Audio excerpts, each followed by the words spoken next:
नमस्कार दोस्तों, टिकोड एग्जाम में आप सभी का स्वागत है। आज की क्लास में हम लोग डिस्कस करेंगे मॉक टेस्ट 6 जो कि आपके यूपीपीसीएस प्रीलिम्स 2025 और आरओ एआरओ मेंस 2023 के लिए बहुत ही महत्वपूर्ण है। तो चलिए आज की क्लास को स्टार्ट करेंगे मेरे साथ ऐश्वर्या सिंह के साथ। क्लास में किसी भी तरीके का डाउट होगा तो आप लोग मुझे कमेंट बॉक्स में बताएंगे। आज की क्लास को स्टार्ट करने से पहले थोड़ी सी इंफॉर्मेशन मैं आप लोगों को देना चाहूंगी यूपीपीसीएस फाउंडेशन कोर्स 2026 के बारे में। इस फाउंडेशन कोर्स में एंटायर सिलेबस को कवर किया गया है, प्रीलिम्स और मेंस दोनों के। जब हम प्रीलिम्स की बात कर रहे हैं तो यहाँ पर जीएस पेपर के साथ साथ CSAT plus current affair included होगा, और मेंस की जब हम बात करेंगे तो यहाँ पे जीएस पेपर्स के साथ साथ क्लास याद रखिएगा आपका हिंदी और ऐसे पेपर भी इंक्लूडेड होंगे। ठीक है, किस तरीके से मेंस में आपको आंसर्स को लिखना है ये भी आपको इस कोर्स में बताया जाएगा। तो अगर इस कोर्स से रिलेटेड कोई भी इंफॉर्मेशन चाहिए तो नीचे व्हाट्सएप नंबर दिया गया है, इस पर आप कांटेक्ट कर सकते हैं। चलिए आज की क्लास का हम अपना पहला प्रश्न देखते हैं। पहले प्रश्न को ध्यान से देखिएगा। चोल शासकों के शासनकाल में निम्नलिखित में से कौन सा वारियम उद्यान प्रशासन का कार्य देखता था? तो यहां पर बोला गया है कौन उद्यान प्रशासन का कार्य देखता था, तो बताइए। पोन वारियम, एरी वारियम, टोड वारियम और संवत्सर वारियम।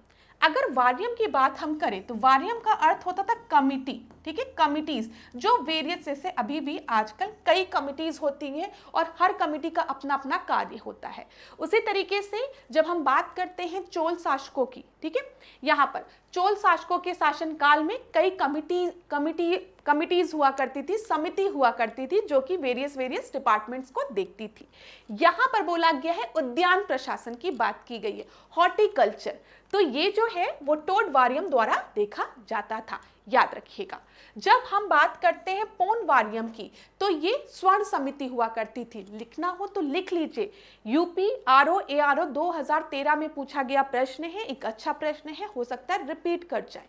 तो जब हम पोन वारियम की बात करेंगे तो ये स्वर्ण समिति हुआ करती थी, टोड वारियम उद्यान समिति हुआ करती थी, एरी वारियम की बात करेंगे तो ये आपके मतलब ये क्या देखते थे, तालाब से रिलेटेड चीजों को देखते थे। ठीक है, लेक तालाब इससे रिलेटेड।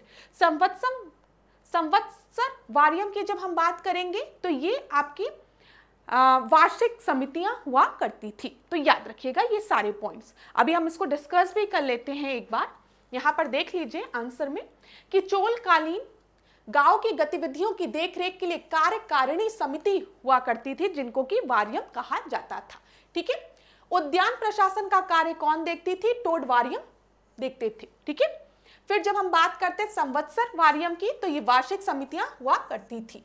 एरी वारियम की बात करेंगे तो ये तालाब समिति हुआ करती थी, और पोन वारियम जो है वो स्वर्ण समिति होती थी। तो अगर आपको स्क्रीनशॉट लेना है तो आप स्क्रीनशॉट ले लीजिए, इसको पढ़ जरूर लीजिएगा। ठीक है, अच्छा, अब यहां पर हम चोलकालीन गांव की बात कर रहे हैं तो कुछ और इंपॉर्टेंट चीजों को हम डिस्कस कर लेते हैं। चोल प्रशासन जो था ना वो विलेज एडमिनिस्ट्रेशन के लिए फेमस था, ये चीज आप हमेशा याद रखिएगा। ग्राम प्रशासन के लिए फेमस था। यहां पर कुछ टर्म्स थे जैसे कुर्रम, याद रखिएगा, कुर्रम। ठीक है, कुर्रम मतलब हम विलेजेस की बात कर रहे हैं। कई विलेजेस जो थे वो मिलकर डिस्ट्रिक्ट फॉर्म करते थे जिसको कि क्या कहा जाता था? नाडू कहा जाता था, डिस्ट्रिक्ट। ठीक है, ये याद रखिएगा।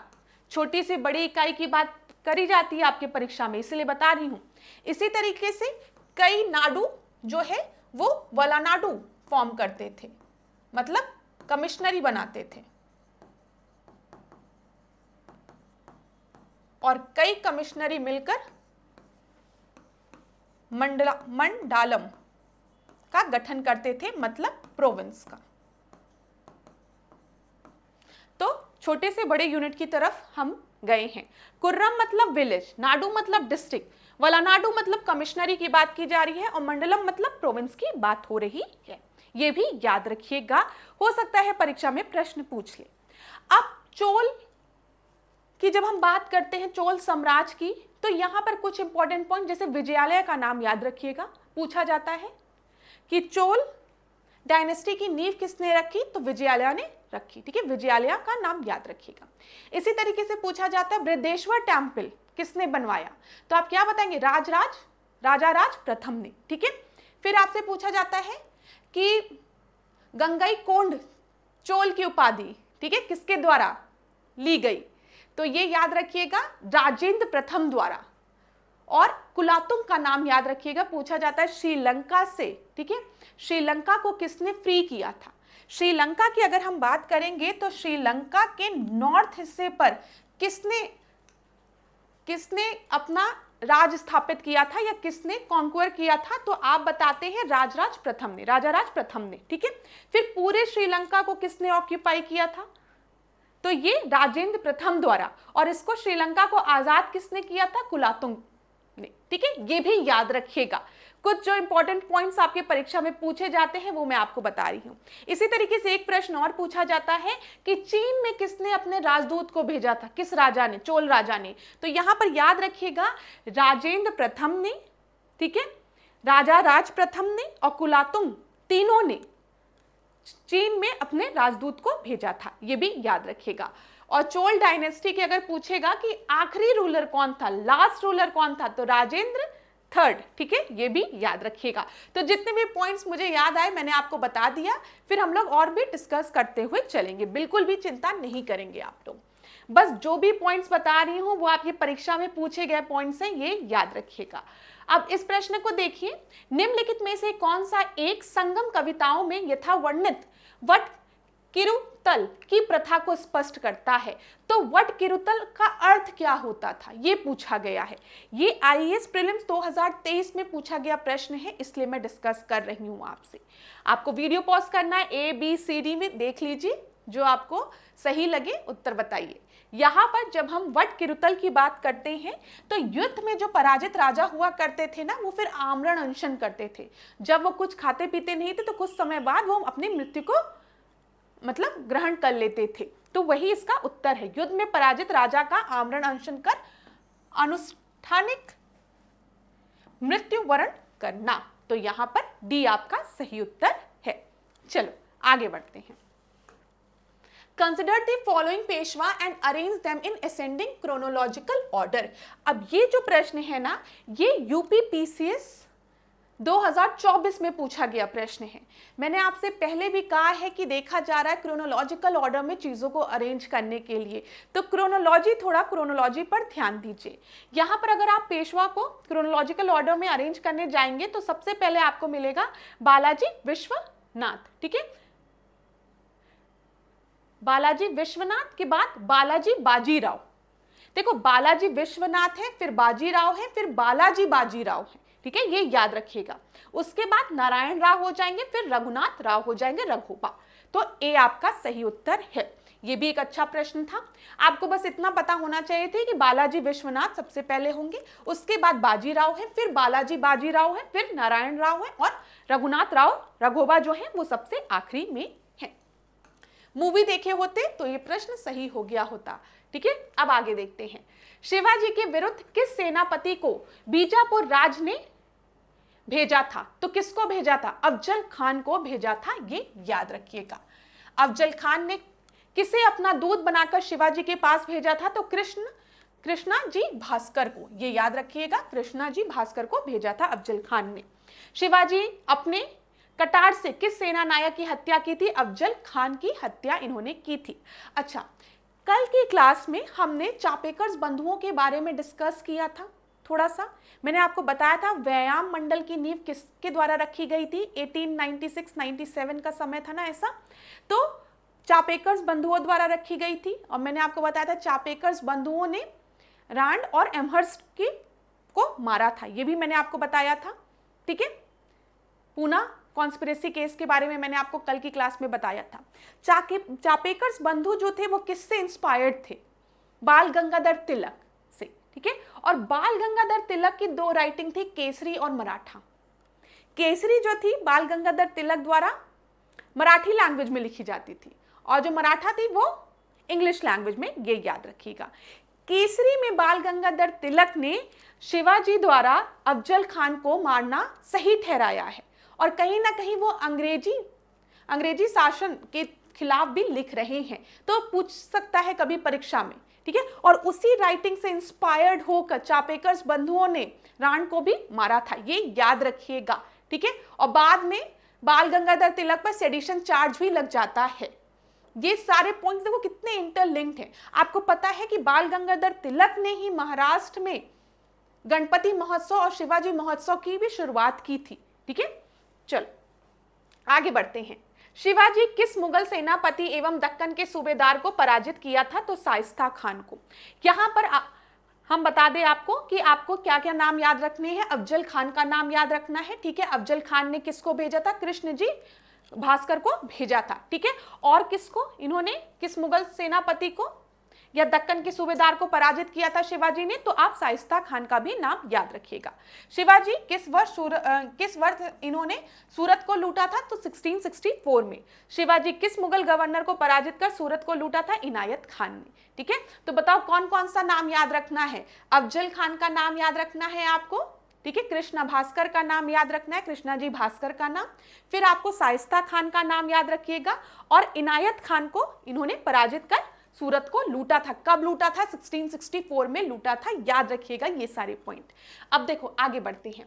पुरंदर की संधि किसके किसके मध्य हुई थी? तो शिवाजी और मुगल सेनापति जयसिंह के मध्य हुई थी, याद रखिएगा। पुरंदर की संधि इंपॉर्टेंट है। पुरंदर की संधि कब हुई थी? 1665 में हुई थी। अब आपके परीक्षा में क्रोनोलॉजिकल ऑर्डर में पूछ रहा है प्रश्न, तो हो सकता है कभी इस तरीके से पूछ ले आपसे, जो मैं बताने जा रही हूं कि शिवाजी ने, अगर हम देखें तो सबसे पहले सूरत को कब लूटा था? 1664 में लूटा था, ये याद रखिएगा।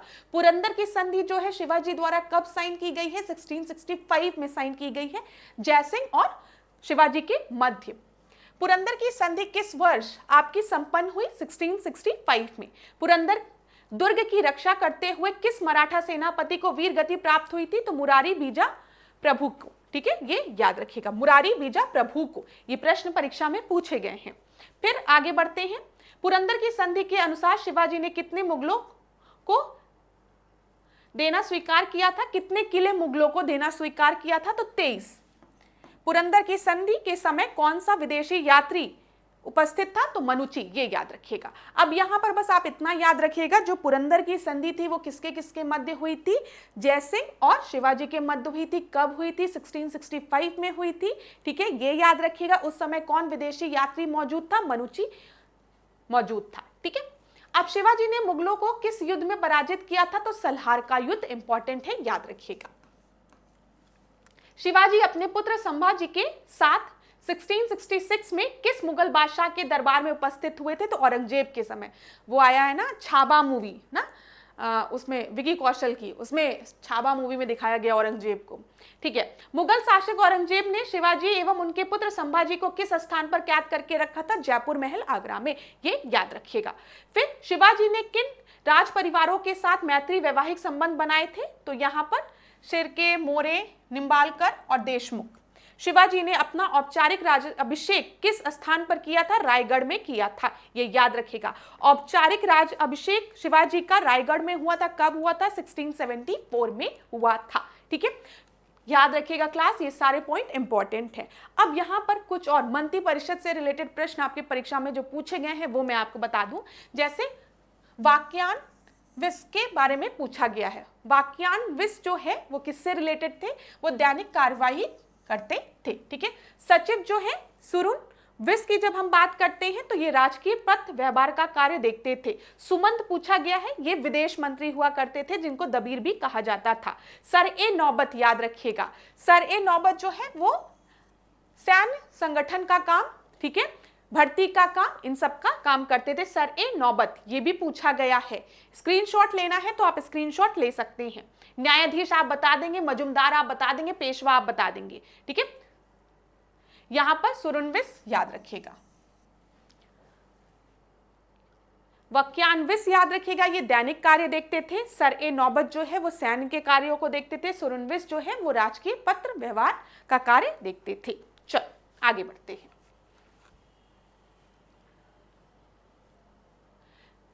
सरम जामी प्रथा किससे संबंधित थी? मराठा भू राजस्व प्रथा से। अब ध्यान दीजिएगा, जब हम बात करते हैं भू राजस्व की, जब हम रेवेन्यू की बात करते हैं, यहां पर चौथ की बात आपको याद रखनी है, ठीक है, चौथ याद रखिएगा क्योंकि आपकी परीक्षा में पूछा गया है ये चीज। चलो एक बार देख लेते हैं।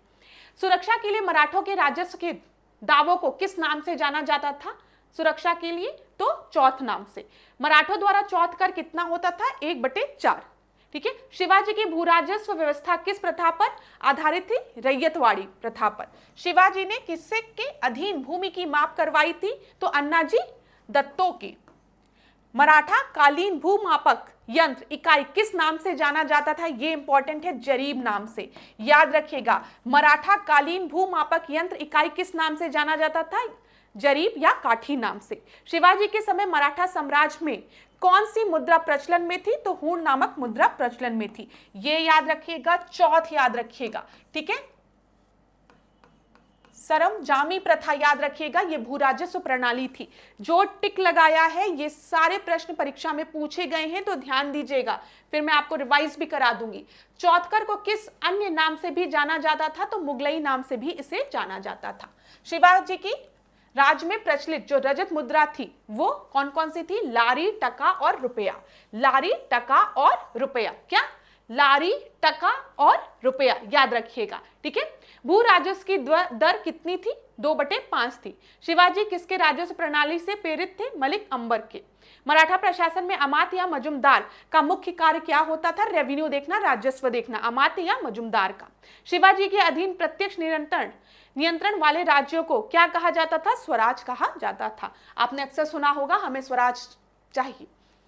प्रथम आंग्ल मराठा युद्ध की हम बात करते हैं। प्रथम आंग्ल मराठा युद्ध कब हुआ है? याद रखिएगा, ये 1775 में हुआ है, ठीक है। किसके समय में? वॉरेन हेस्टिंग के समय में।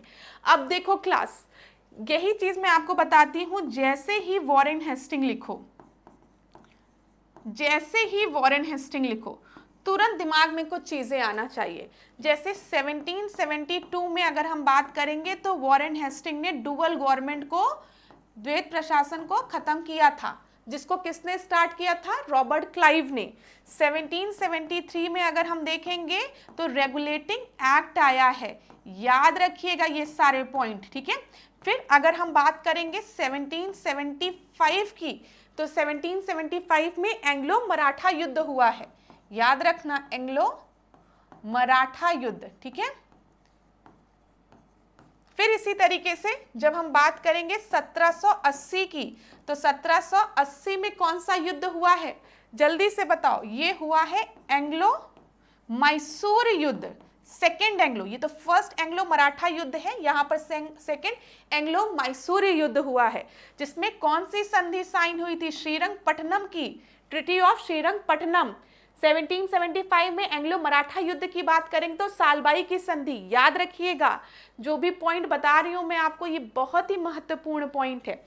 इसी तरीके से वॉरेन हेस्टिंग के समय गीता का ट्रांसलेशन हुआ है।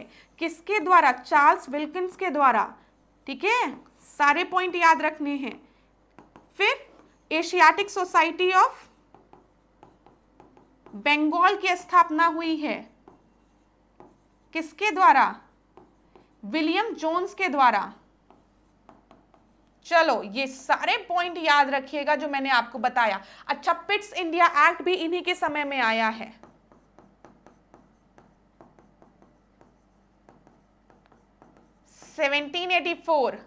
जिसमें क्या बात किया गया? बोर्ड ऑफ कंट्रोल और कोर्ट ऑफ डायरेक्टर की। ये सारे पॉइंट्स मैंने आपको बताए हैं, तो याद रखिएगा, जैसे वॉरेन हेस्टिंग का नाम आए, ये सारे पॉइंट्स आपके दिमाग में होने चाहिए। फिर देखो, तो सबसे पहले अगर हम देखेंगे 1775 से 1782 तक प्रथम आंग्ल मराठा युद्ध चला है। याद रखिएगा, रेगुलेटिंग एक्ट की जब मैंने बात की थी तो मैंने आपको बताया था कि जो गवर्नर जनरल बंगाल का हुआ करता था उसे गवर्नर जनरल ऑफ बंगाल बना दिया गया, और वॉरेन हेस्टिंग पहले गवर्नर जनरल ऑफ बंगाल थे, और इनके अंतर्गत अब इनके अंडर में आते थे गवर्नर ऑफ मद्रास और गवर्नर ऑफ बॉम्बे, ठीक है। तो 1772 के बाद जब हम 1775 में आते हैं तो हम देखते हैं फर्स्ट एंग्लो मराठा युद्ध हुआ है, ये याद रखिएगा, जिसमें सालबाई की संधि साइन हुई है, ठीक है। ये ध्यान रहेगा आपको। अच्छा, सालबाई की संधि जो है वो 1782 में साइन हुई है। फिर इसके बाद हम देखते हैं द्वितीय आंग्ल मराठा युद्ध, जो बाजीराव द्वितीय और अंग्रेजों के मध्य साइन हुआ है। और किसके समय पे? वेलेस्ली के समय पे, लॉर्ड वेलेस्ली के समय पे, याद रहेगा, ठीक है। लॉर्ड वेलेस्ली के समय पे ही फोर्थ एंग्लो मैसूर युद्ध भी हुआ है। मैंने आपको बताया था ना, फोर्थ एंग्लो मैसूर युद्ध किसके समय पे हुआ था? लॉर्ड वेलेस्ली के समय पे। सब्सिडरी अलायंस, ठीक है, सहायक संधि मैसूर ने स्वीकार की थी, याद रखिएगा। तो सेकंड एंग्लो मराठा युद्ध लॉर्ड वेलेस्ली, और अगर फोर्थ एंग्लो मैसूर युद्ध तो लॉर्ड वेलेस्ली, ठीक है। किस मराठा सरदार ने 1803 में अंग्रेजों के देवगांव की संधि की थी? तो देवगांव की संधि भोसले ने की थी, ठीक है। अब देखो, देवगांव, देव के लिए, देव की पूजा करने के लिए भोर में उठो, भोसले, भोसले, ठीक है, याद रखना, भोसले, देवगांव की संधि। किस मराठा सरदार ने 1803 में अंग्रेजों के साथ सुरजी अर्जन गांव की संधि की थी? तो ये सिंधिया ने की थी, एस से सिंधिया, एस से सुरजी, ठीक है, ये याद रखिएगा, एस से सिंधिया, एस से सुरजी, याद रहेगा आपको। भोसले की जब हम बात करेंगे तो आपको याद रखना है क्या? देवगांव। चलो, तृतीय आंग्ल मराठा युद्ध कब हुआ था? 1817 से 1818 के मध्य हुआ था। किसके समय में हुआ था? लॉर्ड हेस्टिंग के समय में, ये याद रखिएगा, लॉर्ड हेस्टिंग के समय में। पिंडारियों के विरुद्ध प्रत्यक्ष कार्रवाई किसके द्वारा की गई थी? लॉर्ड हेस्टिंग के समय में हुई थी। पिंडारियों की नियुक्ति मराठा सेना में किसके समय में हुई थी? बाजीराव प्रथम के समय में। क्लियर? याद हो रहे हैं कुछ पॉइंट्स? याद हो जाएंगे, बिल्कुल चिंता नहीं करोगे तुम लोग, क्योंकि मैं हूं ना। चलो अब इधर आओ, अब हम लोग थोड़ा सा वर्ल्ड ज्योग्राफी को देखते हैं, क्योंकि थोड़ा थोड़ा पढ़ेंगे तो याद होगा। आप में से कई स्टूडेंट कहते हैं कि मैम वर्ल्ड ज्योग्राफी नहीं याद हो रही है, मैम ये पॉइंट नहीं याद हो रहा है। तो क्लास एक चीज याद रखिए, एक दिन अगर इतना बर्डन लेके बैठोगे ना कि आज ही सब याद कर डालेंगे, आज ही सब याद रहेगा, तो कुछ नहीं याद रहेगा। थोड़ा थोड़ा रोज याद करो, बस यही तरीका है पढ़ने का। जो सब्जेक्ट सबसे ज्यादा डिफिकल्ट लगता है, ठीक है, उस सब्जेक्ट को थोड़ा थोड़ा पढ़ो।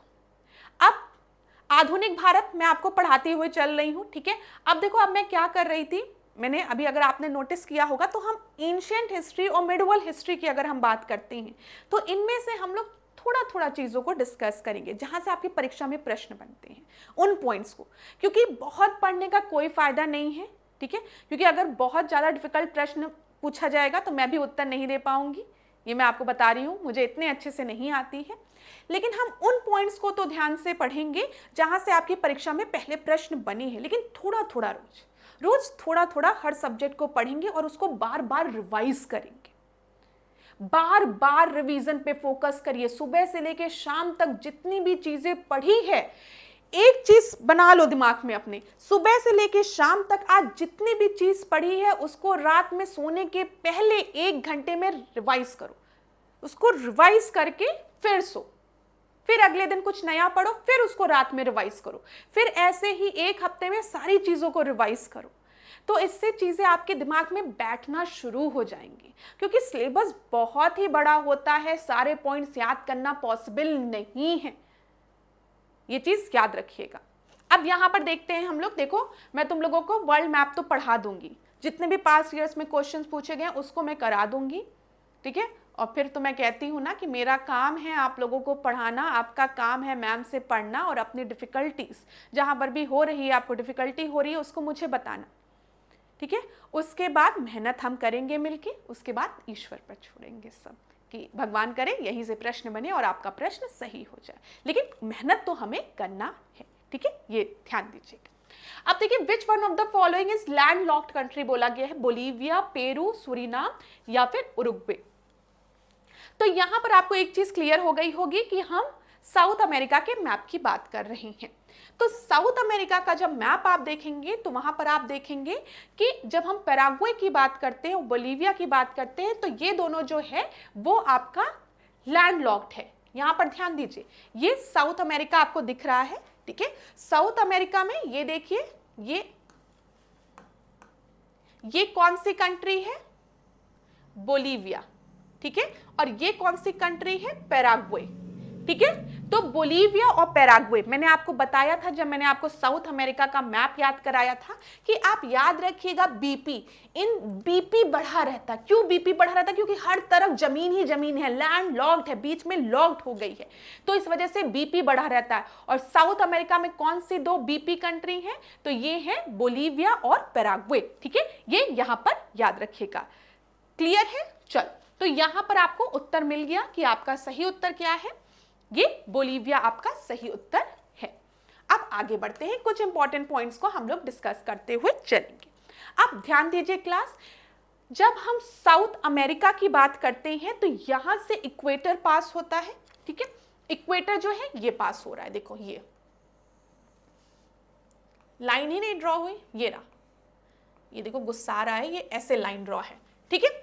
तो इक्वेटर जो है वो साउथ अमेरिका से पास हो रहा है, और यहां पर अगर आप देखेंगे तो ये क्या है, ये है Tropic of Capricorn. Tropic of Capricorn और इक्वेटर जो है वो साउथ अमेरिका से पास होता है। अब प्रश्न ये बन सकता है कि जो इक्वेटर है, जो विषुवत रेखा है, वो साउथ अमेरिका में किन किन देशों से होकर गुजर रही है? तो यहां पे ध्यान देना, इक्वाडोर, ठीक है, इक्वाडोर के बाद कोलंबिया, कोलंबिया के बाद Brazil, Ecuador, Colombia, Brazil, Ecuador हो गया, कोलंबिया और ब्राजील, याद रखिएगा। यहां पर ट्रॉपिक ऑफ कैप्रिकॉर्न की बात करेंगे तो ये चिली हो गया, ठीक है, ये आपका अर्जेंटीना हो गया, पैराग्वे हो गया और इधर ब्राजील हो गया। तो ब्राजील एक ऐसी कंट्री है जहां से ट्रॉपिक ऑफ कैप्रिकॉर्न, ठीक है, विषुवत रेखा, और ट्रॉपिक ऑफ कैप्रिकॉर्न और आपका ये मकर रेखा, मतलब इक्वेटर, विषुवत रेखा इक्वेटर हो गई और मकर रेखा ट्रॉपिक ऑफ कैप्रिकॉर्न हो गई, दोनों पास हो रहे हैं, ये याद रखिएगा। अब देखिए परीक्षा में पूछे गए प्रश्नों को एक बार हम देखते हैं। मैं थोड़ा सा साइड हो जाती हूं, आप लोग स्क्रीन पर ध्यान दीजिएगा। विषुवत रेखा पर स्थित दक्षिण अमेरिकी देशों का नाम बताइए। तो मैंने आपको बता दिया, सबसे पहले इक्वाडोर आपको दिख रहा है, क्विटो याद रखिएगा, इसकी कैपिटल है क्विटो, इक्वाडोर। फिर हमने कोलंबिया की बात की, बगोटा, कोलंबिया, और फिर यहां पर आपको ब्राजील दिखा। तो इक्वाडोर, कोलंबिया और ब्राजील से, ठीक है, इक्वेटर पास हो रहा है। फिर भूमध्य रेखा दक्षिण अमेरिका के किन देशों के बीच सीमा रेखा बना रही है? तो कोलंबिया और पेरू के मध्य सीमा रेखा बना रही है, ऑप्शन में दिया रहा होगा ऐसा। तो यहां पर अगर आप देखेंगे ना, ये तो ये कोलंबिया है, इधर पेरू है, ये ध्यान दीजिएगा, तो सीमा बना रही है। लेकिन अगर आपसे पूछेगा कि विषुवत रेखा कहां से होकर गुजर रही है, तो आप इक्वाडोर, कोलंबिया और क्या बताएंगे? ब्राजील बताएंगे, ठीक है। मकर रेखा की बात हम कर रहे हैं, ट्रॉपिक ऑफ कैप्रिकॉर्न की, तो चिली, अर्जेंटीना, पैराग्वे और ब्राजील। मैंने आपको बता दिया, ये चिली हो गया, ठीक है, ये अर्जेंटीना हो गया, पैराग्वे हो गया, ब्राजील हो गया। तो चिली, अर्जेंटीना, पैराग्वे और ब्राजील, जिसमें से पैराग्वे जो है वो लैंडलॉक्ड कंट्री है, याद रखिएगा। दक्षिण अमेरिका के किस देश से होकर विषुवत व मकर रेखा दोनों गुजरती है? तो विषुवत और मकर रेखा दोनों जो है वो ब्राजील से होकर गुजर रही है। क्लियर है? चलो आगे बढ़ते हैं। दक्षिण अमेरिकी महाद्वीप के किस कटिबंध में फैला हुआ है? तो उष्ण तथा समशीतोष्ण कटिबंध में फैला हुआ है। दक्षिण अमेरिका के दक्षिणी पूर्व में स्थित द्वीप कौन सा है? तो ये फाकलैंड है। इधर आपको, इधर की तरफ आपको फाकलैंड दिखेगा, मैं आपको मैप में दिखा दे रही हूं, ये देखिए, ये आपको दक्षिण अफ्रीका का नीचे वाला हिस्सा दिख रहा है, जहां पर ये चिली वाला, ये चिली है, ये अर्जेंटीना है, ठीक है, ये उरुग्वे है। इधर की तरफ, नीचे की तरफ आपको फाकलैंड मिलेगा, ये याद रखिएगा। अच्छा, यहाँ पे एक प्रश्न और बनता है कि फाकलैंड पे किस देश का अधिकार है? तो याद रखिएगा, ये जो है वो आपके साउथ अमेरिका वाले हिस्से में आता है, लेकिन यहाँ पर अधिकार है यूनाइटेड किंगडम का। ये इंपॉर्टेंट चीज है, ध्यान रखिएगा। चलिए, ड्रैक पासेस दक्षिण अमेरिकी महाद्वीप किस महाद्वीप से अलग करता है? तो जो ड्रैक पास है, वो पासेस जो है वो दक्षिण अमेरिका को, ठीक है, किससे अलग करता है? यहां पर अंटार्कटिका महाद्वीप से अलग करता है। मैं आपको ये भी दिखा दूं मैप में, ताकि ज्यादा समय तक दिमाग में रहे। यहां पर ये देखिए, ये क्या है, ये अगर आप देखेंगे तो यहां पर आपको, अभी हमने बताया फाकलैंड है ये, ठीक है, जिस पर किसका अधिकार है? यूनाइटेड किंगडम का अधिकार है।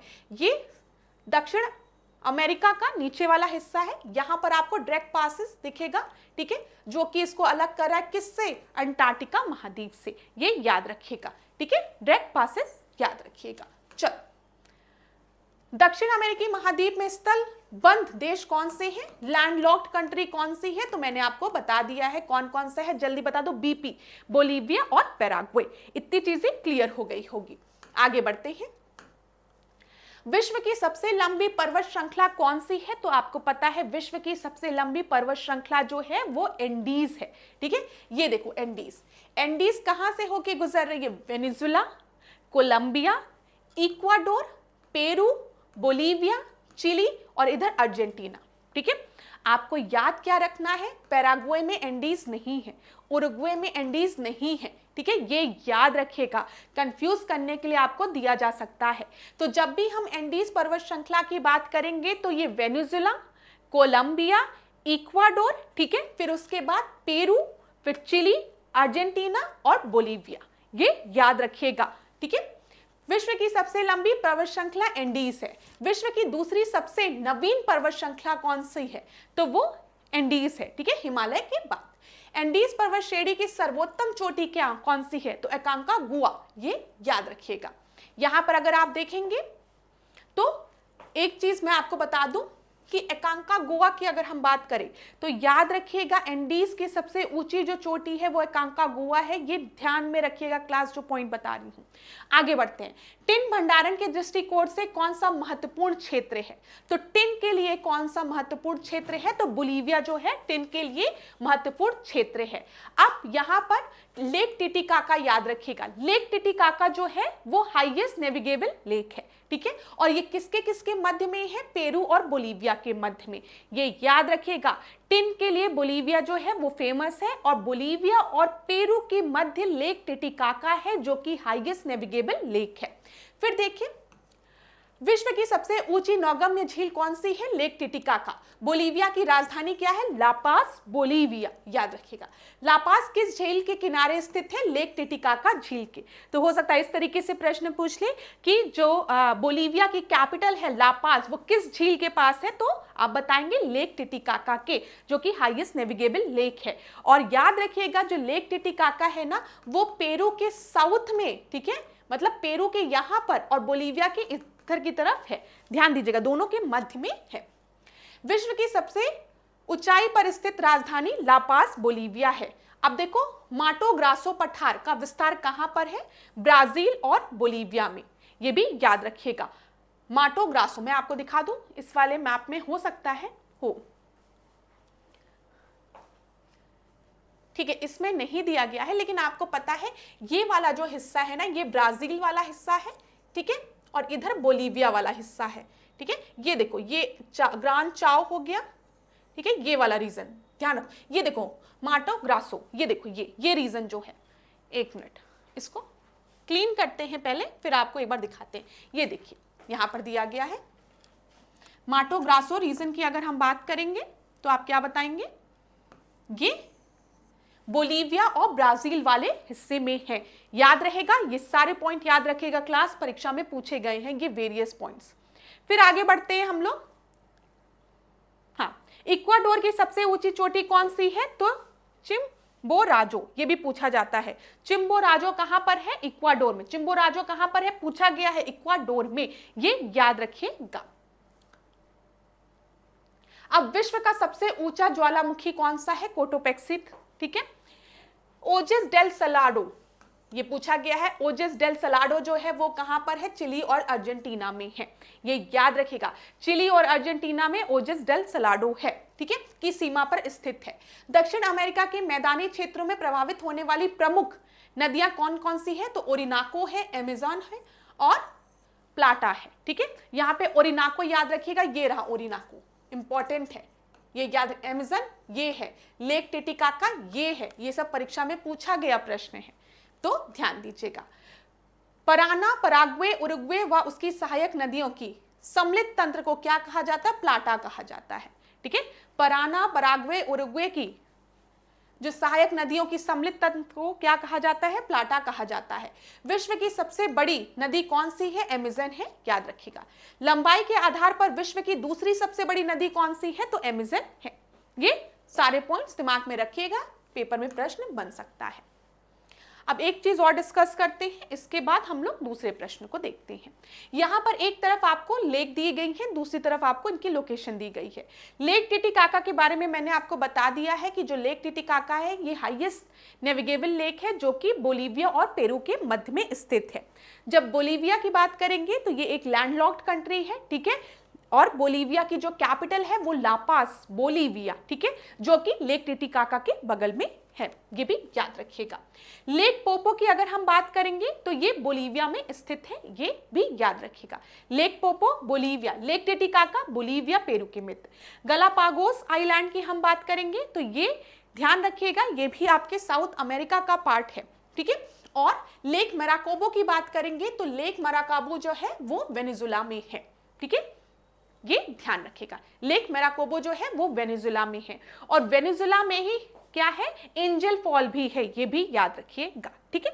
चलो आगे बढ़ते हैं, और भी जो इंपॉर्टेंट पॉइंट्स होंगे वो मैं याद कराती जाऊंगी समय के साथ। अब लानोस, स्टेपी, पेरिस, वेल्ट, यहां पर ध्यान दीजिए, आपको क्या करना है? मैच करना है। जब हम पेरिस की बात करते हैं तो नॉर्थ अमेरिका, सी का फर्स्ट तो एक ही जगह दिया गया है, तो ए आपका सही उत्तर होना चाहिए, लेकिन हम देख लेते हैं। लानोस की बात करेंगे तो साउथ अमेरिका, ठीक है। स्टेपीज की बात करेंगे यूरोप, वेल्ट की बात करेंगे अफ्रीका, तो ए आपका सही उत्तर है। यहां पर एक बार मैं साउथ अमेरिका का मैप आपको फिर दिखाना चाहूंगी।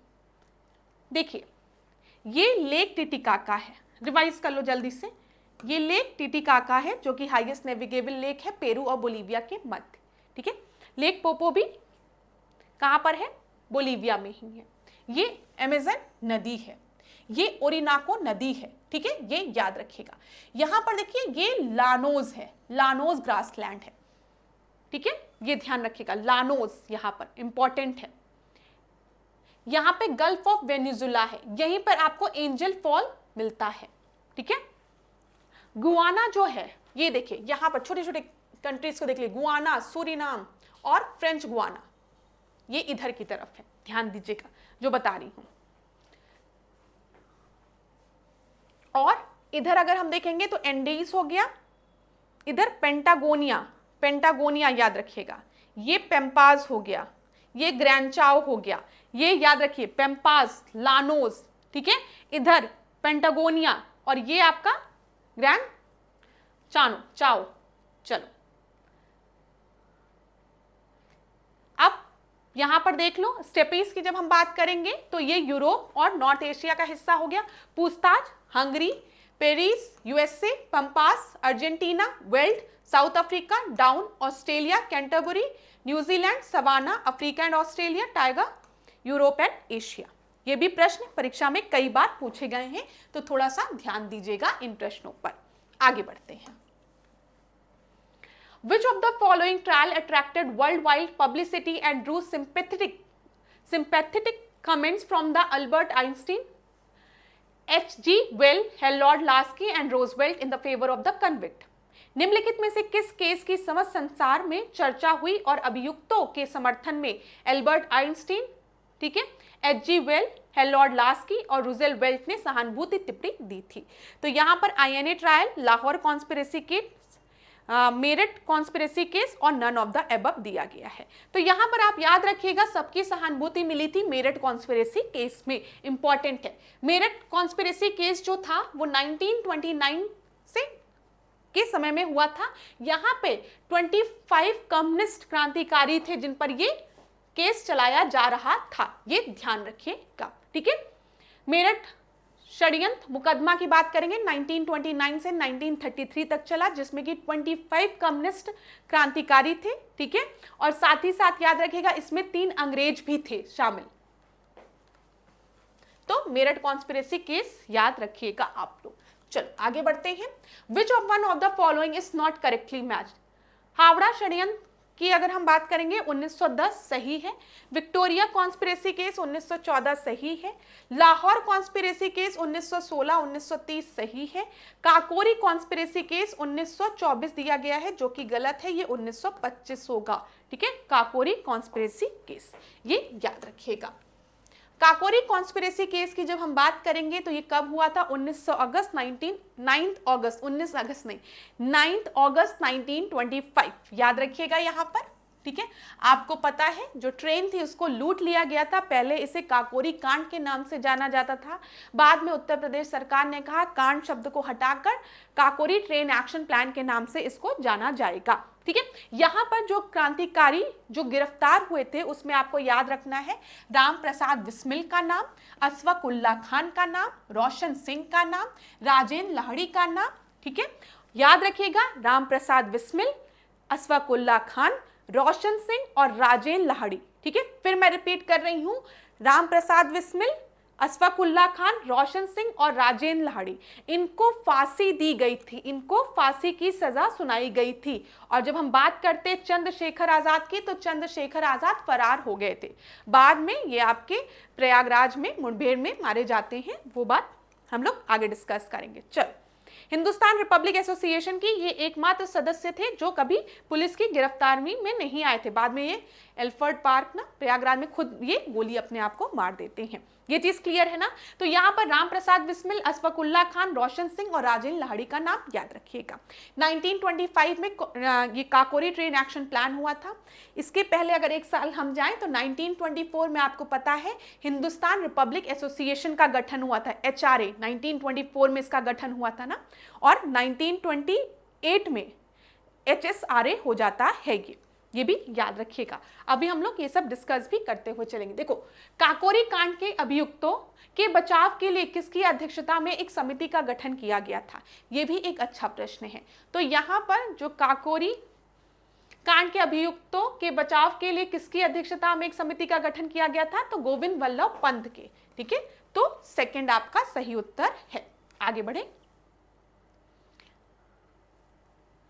तो देखिए, Govind Vallabh Pant was appointed by the Congress party to represent Ram Prasad Bismil, Ashfaq Ullah Khan and other revolutionaries involved in Kakori case. चलो, ये सब चीजें मैंने आपको बता दी है।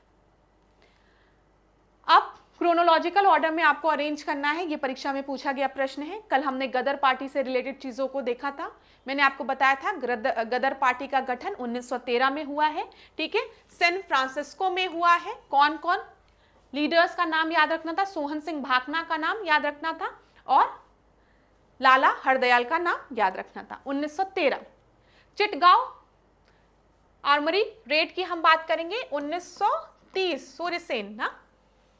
फिर setup of the Indian independence committee eight Berlin, ये 1915 के समय में हुआ था। और सेंट्रल असेंबली में बम किसने फेंका था? बताओ, भगत सिंह ने 1929 में।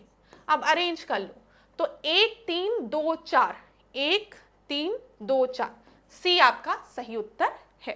ठीक है, क्रोनोलॉजिकल ऑर्डर में पूछे गए प्रश्न है, परीक्षा में आपके पूछे गए हैं। गदर पार्टी 15 जुलाई 1923 में संयुक्त राज्य अमेरिका में लाला हरदयाल, ठीक है, द्वारा इसका गठन किया गया था। सोहन सिंह भाकना जो थे इसके अध्यक्ष अपॉइंट किए गए थे, याद रखिएगा। बर्लिन में भारतीय स्वतंत्रता समिति का गठन हुआ था 1915 में। इसके पीछे किसका योगदान था? बरिंद्रनाथ चट्टोपाध्याय, भूपेंद्र नाथ और लाला हरदयाल का, याद रखिएगा। लाला हरदयाल, भूपेंद्र नाथ और बरिंद्रनाथ चट्टोपाध्याय। केंद्रीय असेंबली में बम फेंका गया था 1929 में, किसके द्वारा? भगत सिंह और बटुकेश्वर दत्त द्वारा। चिटगांव शस्त्रागार पे छापा 1930 में हुआ था और कौन इन्वॉल्व थे? सूर्यसेन इन्वॉल्व थे, ये याद रखिएगा। आगे बढ़े, निम्नलिखित में से 1924 के कानपुर षड्यंत्र मामले में कौन शामिल नहीं था? यह प्रश्न पूछा गया है। मुजफ्फर अहमद, नलिनी गुप्ता, शौकत उस्मानी, एमए अंसारी।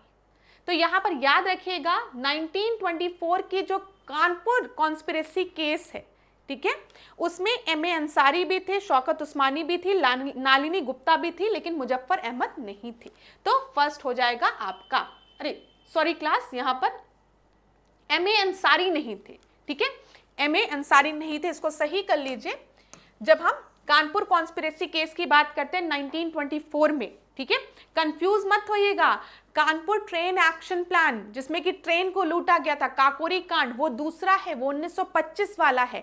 ये कानपुर कॉन्स्पिरेसी केस है, ठीक है, 1924 वाला, जिसमें कि एमए अंसारी नहीं थे, शौकत उस्मानी, नालिनी गुप्ता और मुजफ्फर अहमद थे। अगर एमए अंसारी आपको पता होगा तो एमए अंसारी तो इंडियन आईएनसी के मेंबर हैं थे, ठीक है, इंडियन नेशनल कांग्रेस के, और इन्होंने इंडियन नेशनल कांग्रेस के सेशंस को भी प्रिसाइड किया था। ये याद रखिएगा। मुझे लगता है मद्रास सेशन को एमए अंसारी ने प्रिसाइड किया था, एक बार चेक कर लीजिएगा आईएनसी के।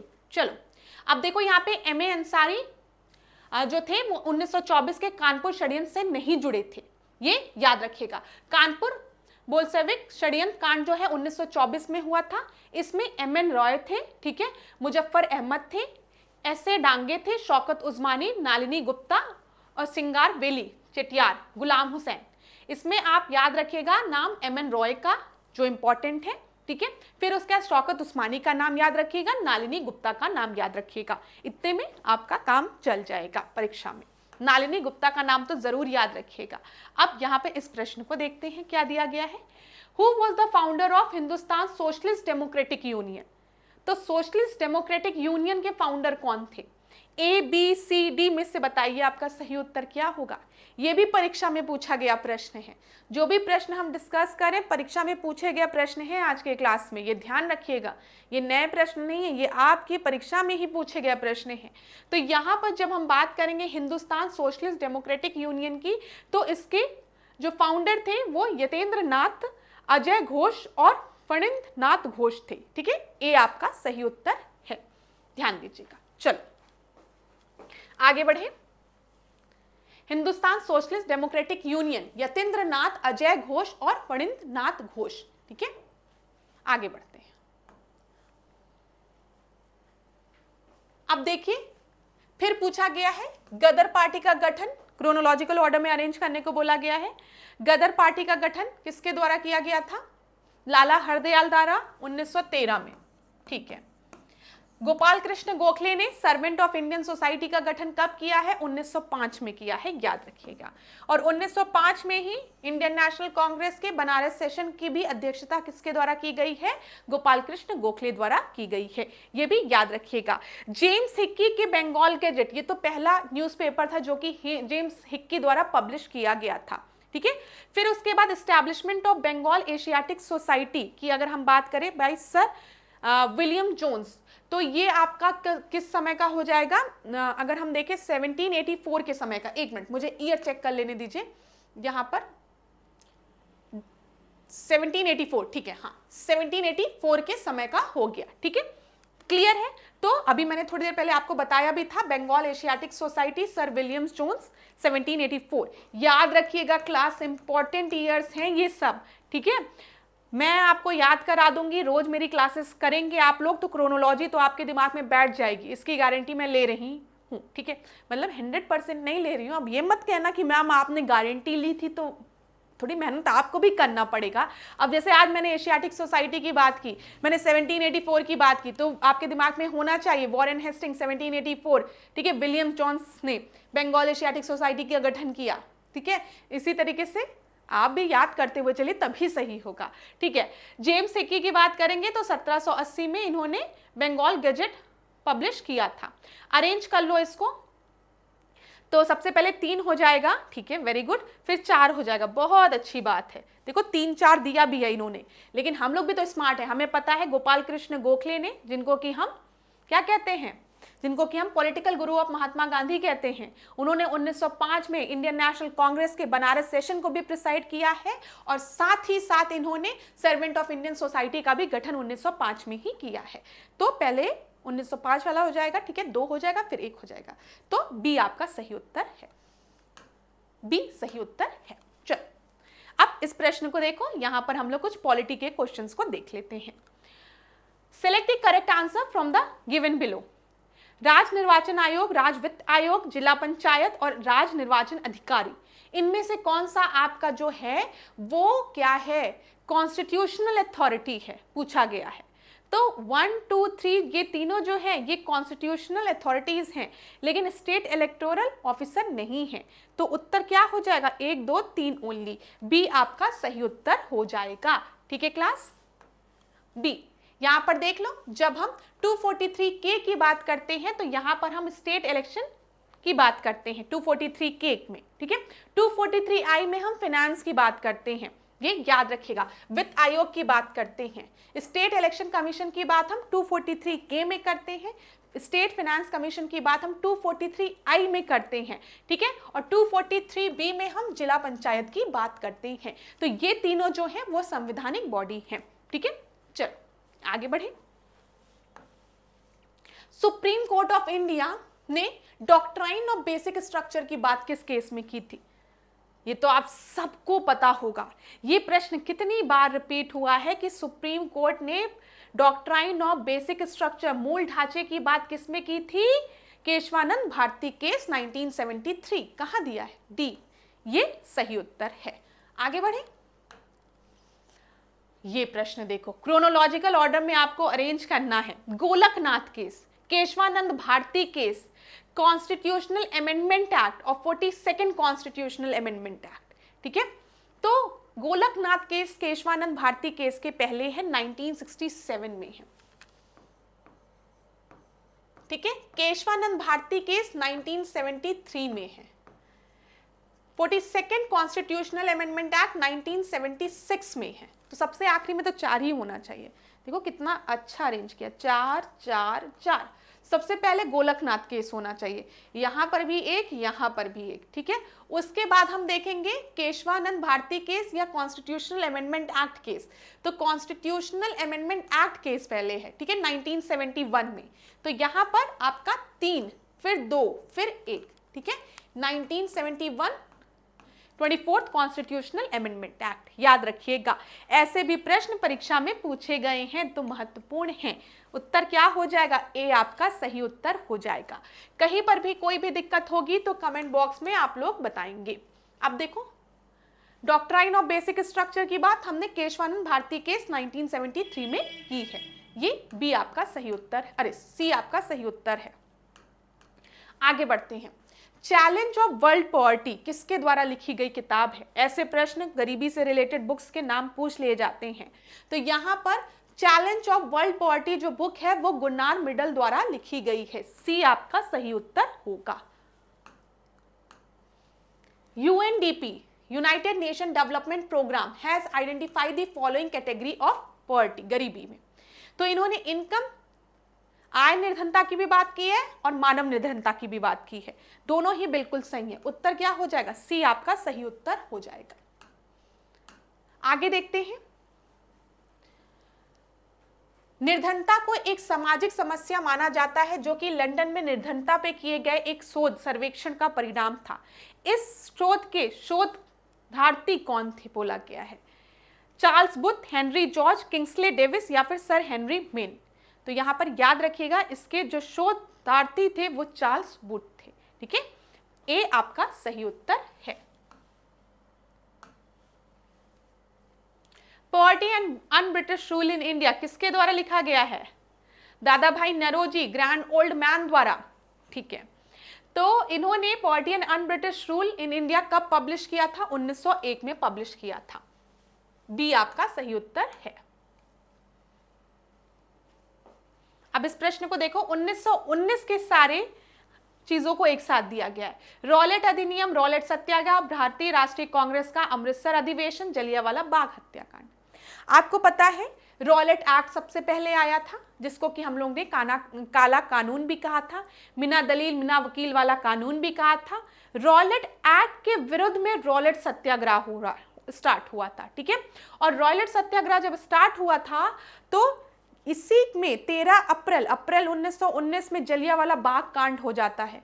ठीक है, जब जो मुख्य लीडर थे सैफुद्दीन किचलू, जब किचलू ब्रदर्स को क्या कर लिया गया था? सैफुद्दीन किचलू को अरेस्ट कर लिया गया था ना। तो जलियांवाला बाग में बैसाखी के दिन लोग वहां पे इकट्ठा हुए थे। कुछ लोग बैसाखी सेलिब्रेट करने के लिए इकट्ठा हुए थे। तो फिर डायर ने गोलियां चला दी थी, तो अप्रैल के समय। तो सबसे पहले तो रॉलेट अधिनियम आया है जिसके के खिलाफ रॉलेट सत्याग्रह हो रहा था, फिर जलियांवाला बाग कांड हुआ है। तो 1 2 4 1 2 4 फिर 3 अमृतसर अधिवेशन तो बाद में हुआ है। बी आपका सही उत्तर है। अमृतसर अधिवेशन दिसंबर 1919 में हुआ है। रॉलेट अधिनियम 18 मार्च को आया है, 6 अप्रैल को रॉलेट सत्याग्रह, 13 अप्रैल को जलियांवाला बाग कांड और दिसंबर में अमृतसर अधिवेशन। अब क्या करने जा रहे हैं, करंट डिस्कस करने जा रहे हैं वन लाइनर क्वेश्चन के फॉर्मेट में। चलिए डिस्कस करते हैं। क्लास मुझे कमेंट बॉक्स में बताइएगा ज़रूर कि क्लास आप लोगों को सही लग रही है कि नहीं। आज थोड़ा सा क्लास आप लोगों की लेट में अपलोड होगी क्योंकि थोड़ा सा टाइम भी हो गया है, लेकिन गैप ना हो इसी वजह से मैंने क्लास को रिकॉर्ड किया। ठीक है, आप लोग क्लासेस ज़रूर देखिए। मैंने एक चीज़ नोटिस किया, इधर बीच आप लोग क्लासेस को रेगुलर नहीं देख रहे हो। शायद बीच में मेरी तरफ से गैप हो गया था, इस वजह से आप में से कई स्टूडेंट को समझ में नहीं आ रहा कि क्लासेस कंटिन्यू चल रही है। लेकिन ये क्लासेस हम लोग पूरा प्रयास करेंगे कि आपके एग्जाम अक्टूबर तक कंटिन्यू चले और इसमें मैक्सिमम टॉपिक्स हम लोग कवर कर लें। ठीक है, मैक्सिमम जितने हम टॉपिक कवर कर सकते हैं, प्लस इंक्लूडिंग करंट अफेयर्स। यहाँ पर ध्यान दीजिए, जून 2025 में गूगल ने एशियाई प्रांत क्षेत्र का अपना पहला विश्व का चौथा सुरक्षा इंजीनियरिंग केंद्र कहाँ खोला है? तो ये खोला गया है हैदराबाद में। ठीक है, अपना पहला और विश्व का चौथा सुरक्षा इंजीनियरिंग केंद्र खोला है हैदराबाद में। किसने? गूगल ने। ये याद रखिएगा। वन्यजीव संरक्षण में ऐतिहासिक International Big Cat Alliance IBCA की बात की गई है।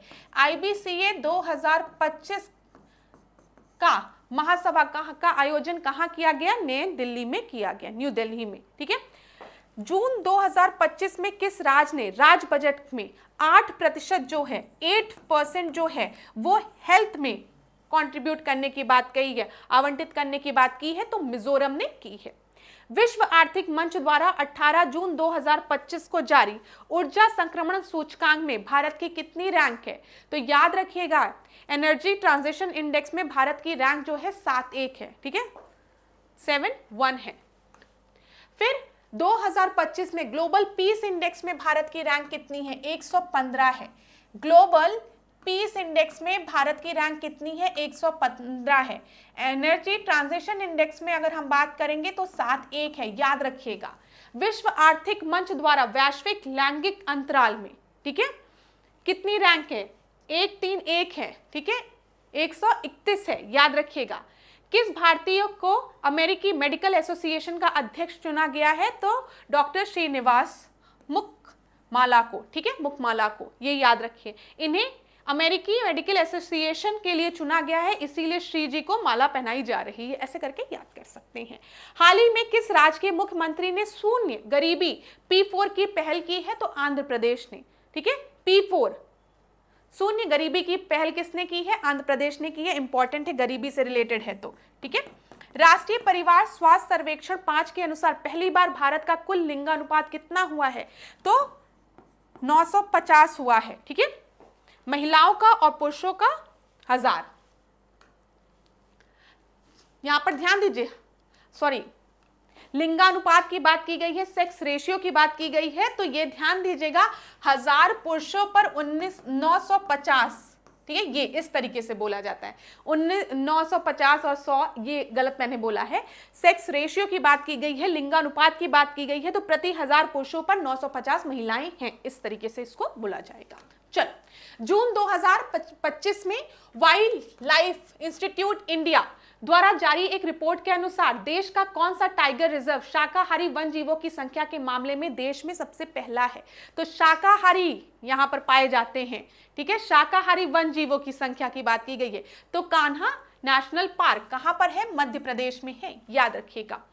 2 जून 2025 को हिमाचल के मुख्यमंत्री सुखविंदर सिंह सुक्खू ने राज्य में बंजर और क्षतिग्रस्त वन भूमि पर फलदार वृक्ष लगाकर राज्य का ग्रीन कवर बढ़ाने के उद्देश्य से कौन सी योजना की शुरुआत की है? राजीव गांधी वन संवर्धन योजना। तो याद रखिएगा, राजीव गांधी वन संवर्धन योजना कहां स्टार्ट की गई है? हिमाचल में। ठीक है, 2025 में हिमाचल प्रदेश के किस गांव को राज्य का पहला सौर मंडल गांव घोषित किया गया है? तो राजा खास गांव को। ठीक है, राजा खासगांव को। अब खासगांव ही है जब सौरमंडल घोषित किया गया है, ठीक है, तो ऐसे करके याद कर लीजिएगा। जून 2025 को प्रधानमंत्री मोदी ने कहां पर बने दुनिया के सबसे ऊंचे रेल आर्च पुल का उद्घाटन किया है? तो ये जम्मू कश्मीर में चिनाब में, ये याद रखिएगा। 2025 में दक्षिण भारत के किस राज्य ने विश्व स्तरीय इको टाउन विकसित करने की घोषणा की है? तो इको टाउन विकसित करने की घोषणा तेलंगाना ने की है। 5 जून 2025 को किस राज्य द्वारा वंदे गंगा जल संरक्षण अभियान शुरू किया गया है? तो वंदे गंगा जल संरक्षण अभियान जो है वो किसके द्वारा शुरू किया गया है? राजस्थान द्वारा। राष्ट्रीय ई गवर्नेंस पुरस्कार के अंतर्गत पहली बार ग्राम पंचायतों के डिजिटल पहलों को मान्यता देने के लिए किस ग्राम पंचायत को स्वर्ण पुरस्कार से सम्मानित किया गया है? तो रोहिणी ग्राम पंचायत, सिरपुर तालुका, धुले, महाराष्ट्र को, ठीक है। रोहिणी ग्राम पंचायत याद रखिएगा, महाराष्ट्र में है, ठीक है। आगे देखते हैं। हाल ही में किस स्थान पर राष्ट्रपति द्रौपदी मुर्मू ने अंग्रेजी, हिंदी, उर्दू, भूती और पुर्गी को आधिकारिक भाषा घोषित किया है? तो अंग्रेजी, हिंदी, उर्दू याद रहेगा, भूती और पुर्गी याद रखिएगा, भूती और पुर्गी, ठीक है। कहां पर आधिकारिक भाषा घोषित किया है? तो लद्दाख में। केंद्रीय गृह मंत्री अमित शाह ने 6 जून 2025 को कहां पर भारतीय भाषा अनुभाग का उद्घाटन किया है? तो नई दिल्ली में, ठीक है। कल हम लोग ने क्या हल्दी बोर्ड की बात की थी ना, उसका भी अमित शाह ने उद्घाटन किया है तेलंगाना में ना। चलो, राज्य में शिक्षा को बढ़ावा देने के लिए किस राज्य सरकार ने जून 2025 में थलिकी वंदनम योजना की शुरुआत की है? आंध्र प्रदेश ने। हाल ही में किस राज्य ने ग्रेटर फ्लेमिंगो अभ्यारण्य की स्थापना की है? तो यहां पर ध्यान दीजिएगा, फ्लेमिंगो अभ्यारण्य की स्थापना किसके द्वारा की गई है? तमिलनाडु द्वारा। जून 2025 में किस राज्य सरकार ने लैंगिक समावेशन के लिए ट्रांसजेंडर समुदाय को अनपिछड़ा वर्ग श्रेणी में वर्गीकृत किया है? तो असम सरकार ने ट्रांसजेंडर समुदाय को अनपिछड़ा वर्गित वर्ग में इन्होंने वर्गीकृत किया है, असम ने। हाल ही में जारी शिक्षा मंत्रालय के 2023-24 प्रदर्शन ग्रेड इंडेक्स 2 में सबसे अच्छा प्रदर्शन करने वाला केंद्र शासित प्रदेश कौन सा रहा है? तो ये याद रखिएगा, छत्तीसगढ़, ठीक है। हाल ही में किस संस्थान द्वारा drum dynamic route planning for urban green mobility नामक के वेब ऐप विकसित किया है? तो आईआईटी खड़गपुर ने। तो ड्रम आईआईटी खड़क से ड्रम बजाया, ठीक है, खड़क से ड्रम बजाया, ऐसे करके याद कर सकते हो। चलो, हाल ही में किसने भारत के पहले स्वदेशी रूप से विकसित एआई आधारित मल्टी मॉडल लॉन्च भारत जेन को लॉन्च किया है? तो जितेंद्र सिंह ने। 30 मई 2025 को जारी अधिसूचना के अनुसार किस राज्य सरकार ने तंबाकू उत्पाद खरीद की कानूनी उम्र को 18 से 21 वर्ष बढ़ा दिया है? तो कर्नाटका ने। अब कर्नाटका ही कर सकती है, क्या कर्नाटका ही कर सकती है 18 से 21 वर्ष, ऐसे करके याद कर लो। प्रधानमंत्री नरेंद्र मोदी ने कहां पर 5 जून 2025 को एक पौधा लगाकर एक पेड़ मां के नाम की शुरुआत की? नई दिल्ली में, ठीक है। दक्षिण एशियाई की सबसे बड़ी बैटरी ऊर्जा भंडार प्रणाली हाल ही में कहां लॉन्च हुई है? नई दिल्ली में। क्लियर है? तो अब आज की क्लास को यहीं पे एंड करेंगे। बस इतना ही करंट अफेयर था, वन लाइनर क्वेश्चन के फॉर्मेट में हमने डिस्कस कर लिया। क्लास मैं फिर कहूंगी, इन मॉक टेस्ट का मेन पर्पस यही है कि सारे सब्जेक्ट्स को हम प्रश्नों के माध्यम से, वन लाइनर प्रश्नों के माध्यम से और एमसीक्यू के फॉर्म में हम लोग सारे सब्जेक्ट्स को एक बार रिवाइज कर ले, खासकर उन टॉपिक्स को जो कि आपकी परीक्षा की दृष्टि से बहुत ही महत्वपूर्ण है। तो हम क्या कर रहे हैं, यहाँ पे रिवर्स इंजीनियरिंग कर रहे हैं, प्रश्नों के माध्यम से हम सिलेबस को रिवाइज कर रहे हैं। अगर आपको ये क्लास अच्छी लगती है तो वीडियो को जरूर लाइक करिएगा, कमेंट करके मुझे बताइएगा। आज के सेशन को हम यहीं पे एंड करेंगे। नेक्स्ट क्लास में हम आपसे मिलेंगे नए प्रश्नों के साथ। तब तक खूब पढ़िए, खूब आगे बढ़िए। ईश्वर आप पर कृपा सदैव बनाए रखे, खुद पर भरोसा रखिए, ठीक है। जब खुद पर भरोसा रखेंगे तो जीवन में आपको सफलता मिलेगी। अपने माता पिता के आशीर्वाद पर, अपने ईश्वर पर ज़रूर भरोसा रखिए, जीवन में आप लोग बहुत आगे जाएंगे। अपने स्वास्थ्य का ध्यान दीजिएगा, हमेशा सकारात्मक सोचिए, अच्छा सोचिए, जीवन में अच्छा होगा। तो धन्यवाद क्लास। इसी तरीके से मेरे साथ, ऐश्वर्या सिंह के साथ, डिकोड एग्जाम के साथ बने रहिए। कोई भी प्रॉब्लम हो, किसी भी सब्जेक्ट में अगर आपको दिक्कत हो रही हो, टॉपिक में, सब्जेक्ट में, तो आप मुझे कमेंट बॉक्स में बता सकते हैं। Thank you so much.